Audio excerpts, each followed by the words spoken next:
The realization hit Ethan like ice water. This was never about helping his parents. It was about consolidating land. Blackridge wanted full control. His parents had been manipulated. "You targeted them," Ethan said, voice low. The man shrugged. "They signed willingly." Ethan turned to his father.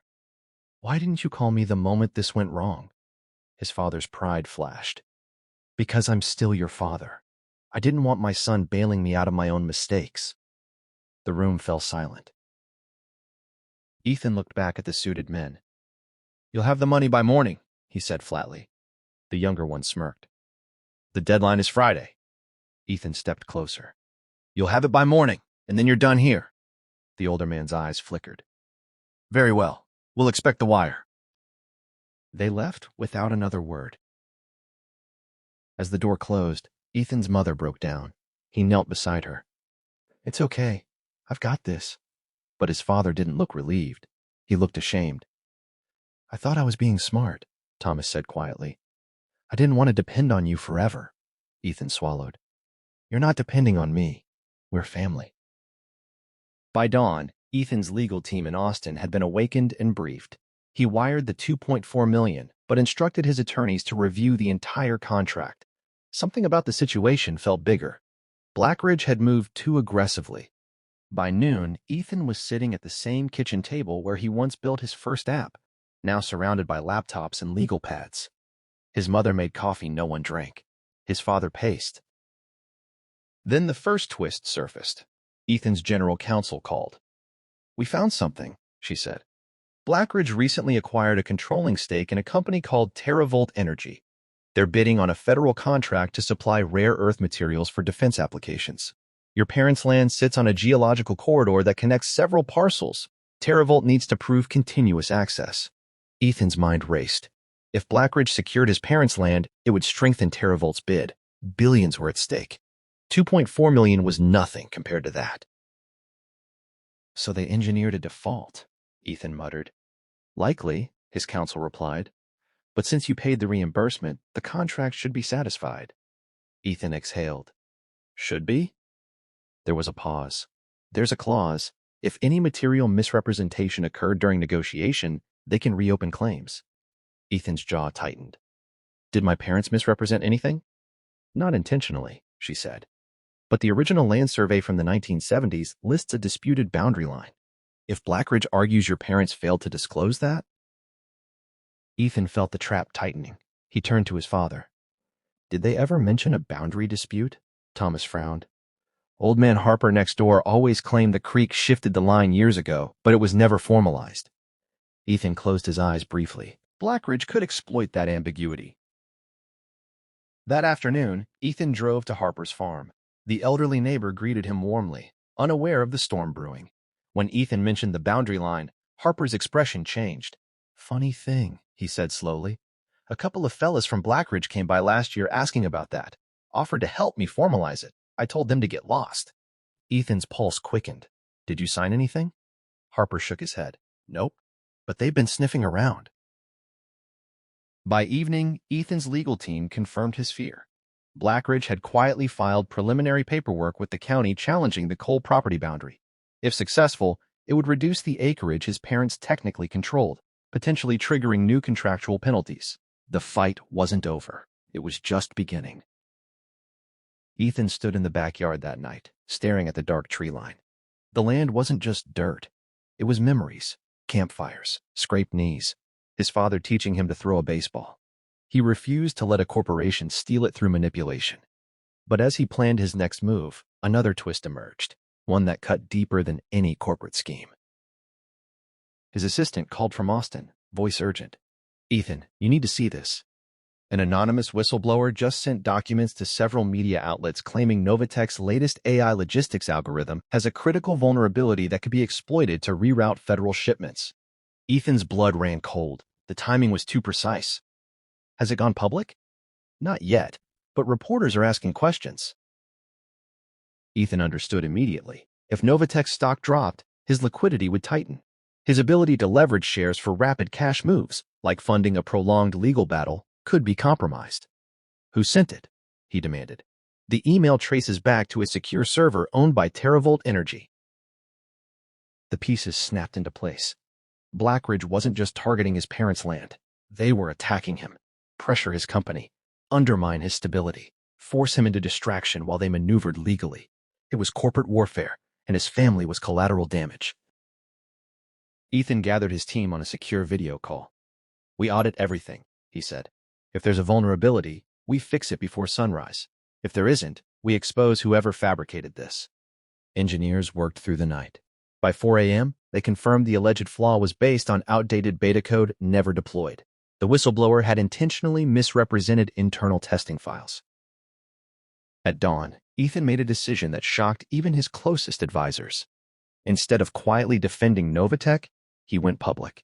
He flew to Washington, D.C. and held a press conference detailing the attempted smear campaign, carefully presenting evidence linking TerraVolt's servers to the leak without making direct accusations.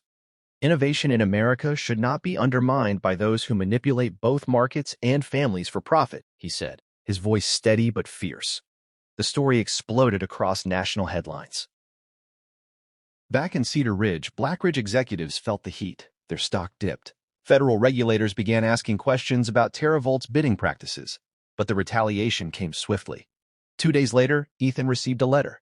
Blackridge was invoking the misrepresentation clause regarding the boundary dispute and seeking damages of $8 million, along with an injunction freezing any development on the land. Ethan read the letter slowly. $8 million was manageable. The injunction was not. It would tie up the land in court for years. That was their true goal, delay and control. His father watched him from across the kitchen.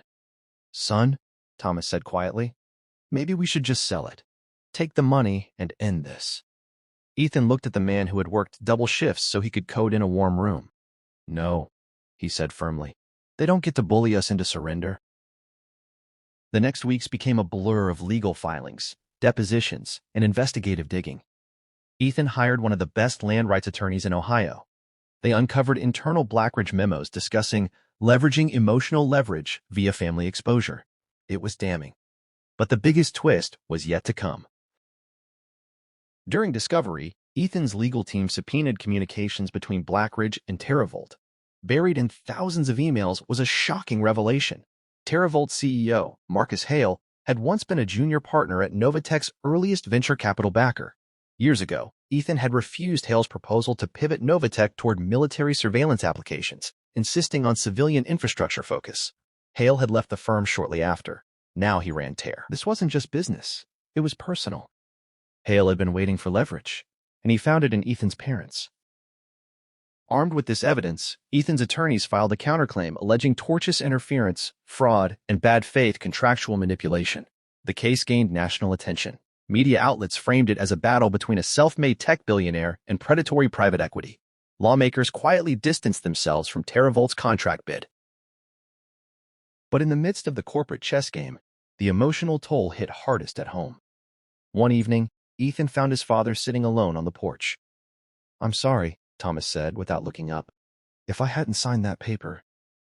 Ethan sat beside him. "If you hadn't sacrificed everything when I was a kid, I wouldn't be in a position to fight this now." His father's eyes glistened. "I just wanted to prove I could still provide." Ethan placed a hand on his shoulder. "You did. You gave me everything." Months passed. The injunction hearing finally arrived. In a packed courtroom, Blackridge's attorneys argued technicalities about boundary lines and contractual language. Ethan's team presented internal memos exposing intent. Then came the moment that changed everything. Harper, the elderly neighbor, took the stand. He revealed that Blackridge representatives had offered him a side payment to testify that the creek permanently shifted the boundary years ago. He had refused, but he kept the voicemail recording. The courtroom fell silent as the recording played, capturing a Blackridge executive suggesting mutual benefit for cooperation. The judge's expression hardened.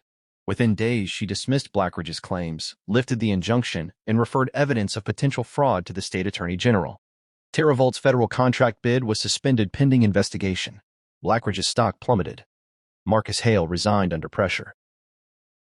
Standing once more in the backyard of the Maple Street house, Ethan felt a quiet triumph, but also clarity. The land was safe. His parents were safe. But he understood now that success painted a target on everything he loved. He turned to his mother and father. "I can build a tech campus anywhere," he said softly. "Why not here?"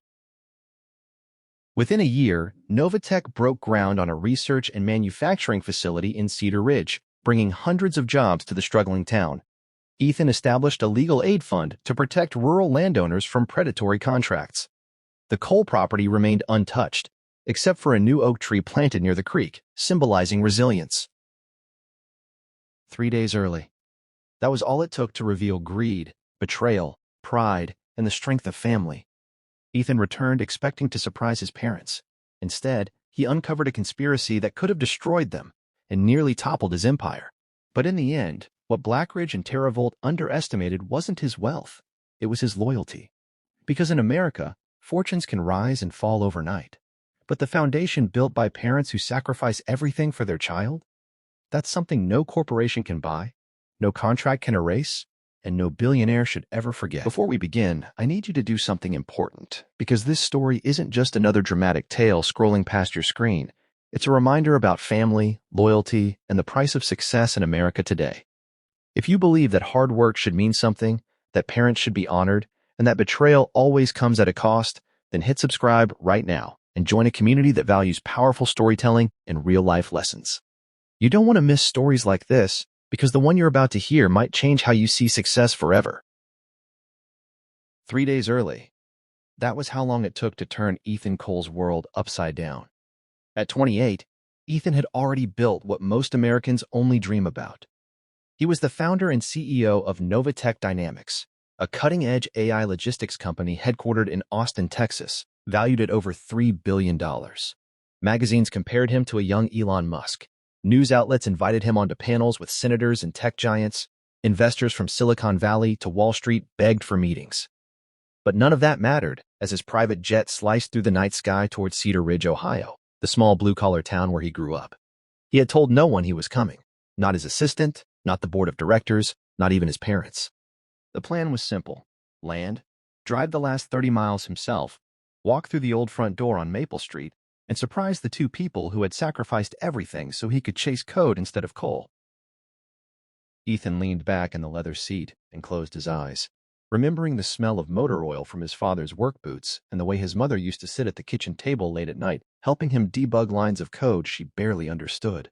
His father, Thomas Cole, had spent 30 years at the steel mill until automation cut his hours in half. His mother, Linda, worked double shifts at a nursing home. They had refinanced their house twice to help Ethan attend MIT.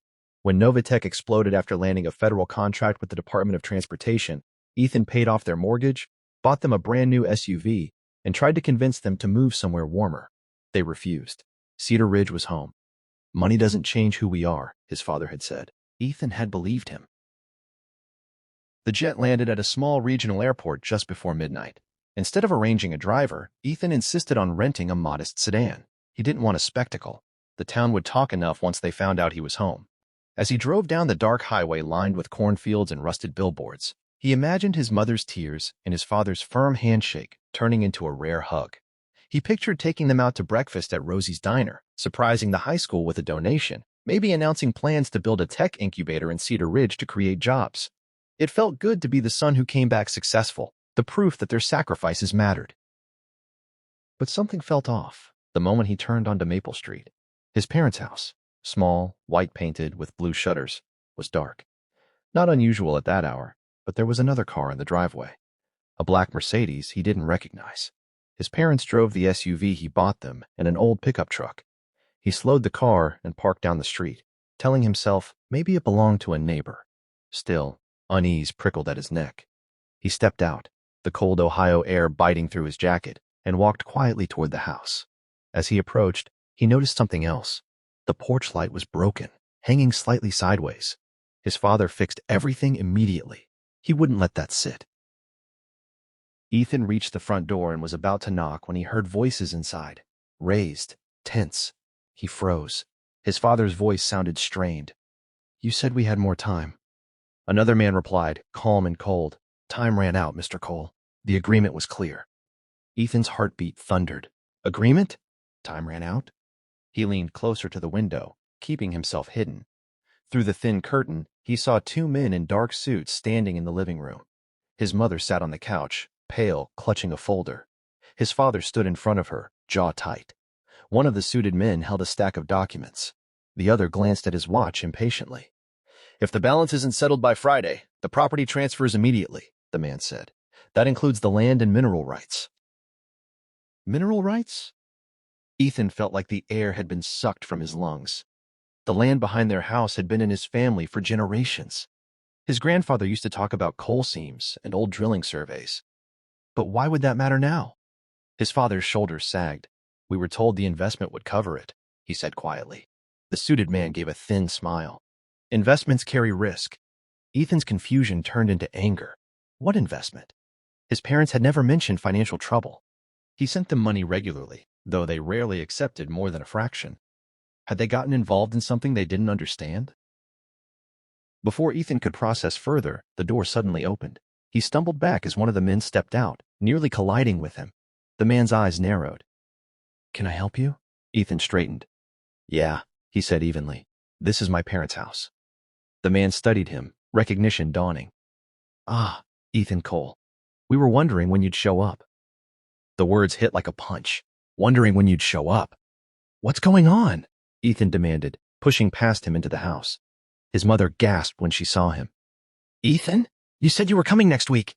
His father's expression shifted from shock to something else. Fear. "Dad, what is this?" Ethan asked, gesturing toward the men. The older suited man stepped forward. "Mr. Cole, perhaps you should have a seat. Your parents entered into a private investment agreement 18 months ago with Blackridge Capital." Ethan's stomach twisted. He knew that name. Blackridge Capital was a private equity firm notorious for buying distressed assets, especially land tied to energy development. "What agreement?" Ethan pressed. His father ran a hand through his graying hair. "It was supposed to be simple," he muttered. "They said there were rare earth deposits under part of the land. We'd lease exploration rights, get an advance. It would secure retirement." Ethan stared at him. "Why didn't you tell me?" His mother's eyes filled with tears. "Because you already did so much for us. We didn't want to seem greedy," the suited man interrupted. "Unfortunately, the exploratory phase revealed higher than expected extraction costs. The contract required your parents to reimburse the advance if production didn't proceed." Ethan felt rage rising. "That makes no sense. Why would they owe you for your own survey risk?"